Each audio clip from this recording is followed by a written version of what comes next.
Hello students, ये हमारे पास एक स्टूडेंट डाउट है। तो इसमें पूछा क्या गया है, calculate the mass percent of each element present in H2O। ठीक है कि हमने मास परसेंट बतानी है जितनी भी एलिमेंट्स हमारे पास H2O में प्रेजेंट हैं। ठीक है, H2O एक्चुअल में है क्या हमारे पास, that is water.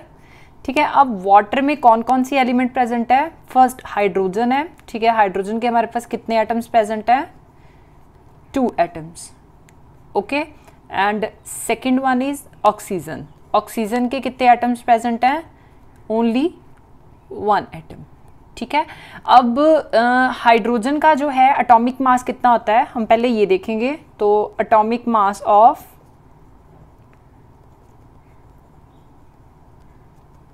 Hydrogen that is 1 ग्राम पर मोल। ठीक है, 2 एटम प्रेजेंट हैं तो डेफिनेटली इसका मॉलिक्यूलर मास हो जाएगा। सो मॉलिक्यूलर मास ऑफ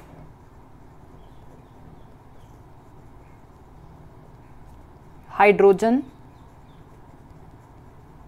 कितना आ गया? That is 1 × 2 equal to 2 gram पर मोल। डन। अब एटॉमिक मास ऑफ हाइड्रोजन के बाद हम ऑक्सीजन का देख लेते हैं। तो एटॉमिक मास ऑफ ऑक्सीजन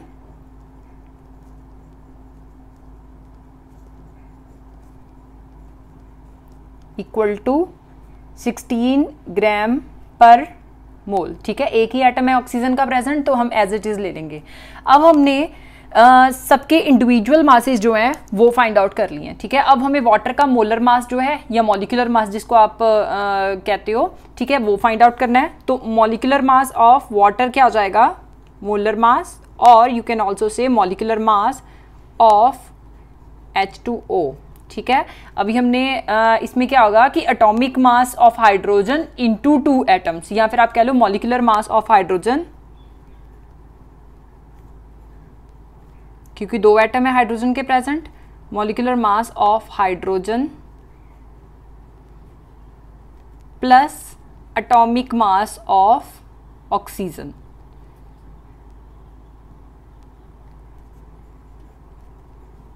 ठीक है, तो मॉलिक्यूलर मास ऑफ हाइड्रोजन कितना है? 2 है, 2 ग्राम पर mole, plus atomic mass of oxygen कितना है? 16 है, तो 16 ग्राम पर मोल आ गया।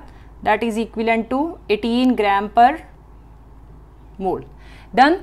अब हमने परसेंटेज जो है ईच एलिमेंट की फाइंड आउट करनी है कि हमारे पास हाइड्रोजन की कितनी परसेंटेज आ रही है, ऑक्सीजन की कितनी परसेंटेज आ रही है। ठीक है, तो परसेंटेज ऑफ हाइड्रोजन हमने जब वाटर में फाइंड आउट करना है तो क्या होगा इसका फॉर्मूला? Percentage of hydrogen. ठीक है, ईच एलिमेंट का मतलब ये है कि हमने हाइड्रोजन कितनी टोटल क्वांटिटी में प्रेजेंट है हमने ये बतानी है। तो percentage of hydrogen in water equal to molecular mass of hydrogen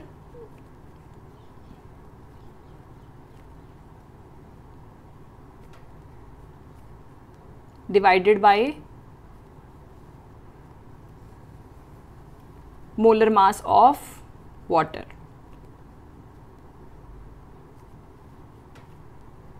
ठीक है, तो हमारे पास मॉलिक्यूलर मास ऑफ हाइड्रोजन कितना आ रहा है? 2 आ रहा है, 2 ग्राम पर मोल डिवाइडेड बाय 18 ग्राम पर मोल आ गया।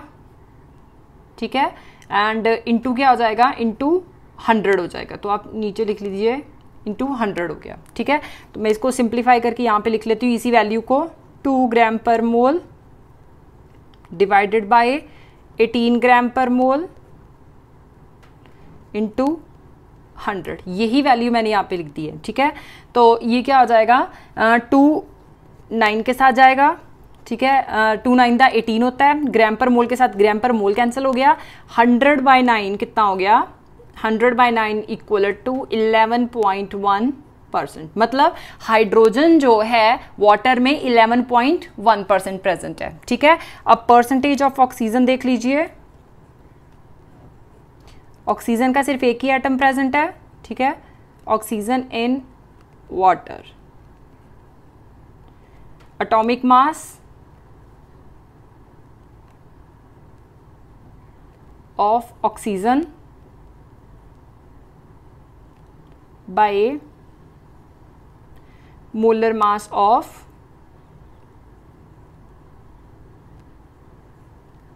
वाटर। ठीक है, यहाँ पे भी हमारे पास इंटू 100 आएगा। ठीक है, ये एक्चुअली फॉर्मूले में क्या आएगा, molecular mass of hydrogen divided by molar mass of water into 100। 100 किसका आ रहा है, परसेंटेज का आ रहा है। ठीक है, इंटू 100। ठीक है, अब एटॉमिक मास ऑफ ऑक्सीजन कितना है, 16 ग्राम पर मोल है, डिवाइडेड बाय 18 ग्राम पर मोल वाटर का मोलर मास इंटू 100। ग्राम के साथ ग्राम कैंसिल हो गया। ठीक है, एंड हमने 2 के टेबल में ही देख लिया इसको, 2 8 द 16 एंड 2 9 द 18। ठीक है, 800/9 आ गया हमारे पास। तो जब आपने इन दोनों को आपस में डिवाइड किया तो आपके पास आंसर आ रहा है 88.8%। मतलब ऑक्सीजन वाटर में कितनी प्रेजेंट है, 88.8%।